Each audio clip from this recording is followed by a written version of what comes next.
ሰላም ሰላም እንደምን ቆያችሁ? ወደዚች ቤት ስገባ እንግዲህ ማቀርብላችሁ ልዩ የሆነ አመለካከት፣ አስተያየት እና ደግሞ እምነትን የተመረኮዘ ይሆናል ማለት ነው። ዛሬም ነጋገራችሁ ስለ ችግር መትዩ ይባላል። ችግር አለ። ሁላችንም ችግር እናልፋለን። ችግር የሚያጋጥመው የለም። ችግር አለ። ንጉሥ ሰለሞን እንደሚለው ለሁሉም ጊዜ አለው ይላል። ለሁሉም ጊዜ አለው ማለትም ለሁሉም ለደስታ ጊዜ አለው፣ ለሐዘን ጊዜ አለው፣ ለችግር ጊዜ አለው፣ ለሀብት ጊዜ፣ ለሁሉም ጊዜ ስላለው ለችግርም ጊዜ አለው የሚመጣበት ማለት ነው። እና ስለዚህ ልብ በሉ ሊቃውንቶች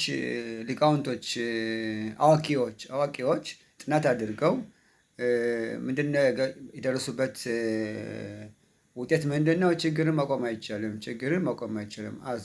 ችግርን ማቆም ካልቻልን ምን ማድረግ አለብን? መፍትሄው ምንድን ነው ብለን ስንጠይቅ መፍትሄው ምን መሰላችሁ?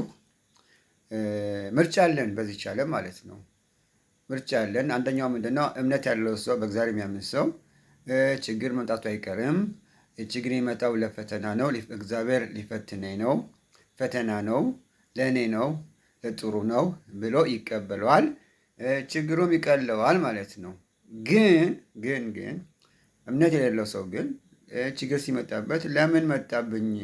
ለእኔ ለምን ለከል ያልሆነም እከል እንደዚህ ያደረሰ ሰውዬ ለዛ ለምን ለእኔ እኔ ምን አድርጌ ነው? እኔ ንጹህ ሰው ነኝ፣ እኔ ደህና ሰው ነኝ፣ አይገባኝም እያለ ይነዛነዛል፣ ያማርራል፣ ምን ይላል እና ደግሞ ችግሩ ደግሞ እየባሰበት ይሄዳል ማለት ነው። እና ምርጫ አለን።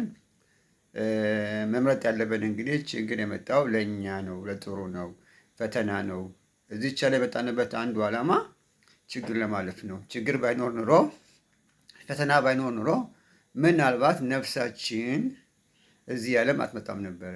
ምናልባት ነፍሴ የመጣችው ለዚህ ችግር እችን ችግር እንድቋቋማት እንዳልፋት ሊሆን ይችላል። ስለዚህ ችግር ሲመጣ እንደውም ትንሽ ጠለቅ ያድርገው የሚያውቅ ሰው ያን ችግር ለመፍታት ብቻ ሳይሆን ዋው ብሎ ይሄ ችግር እንዴት ነው የሚያግዘኝ?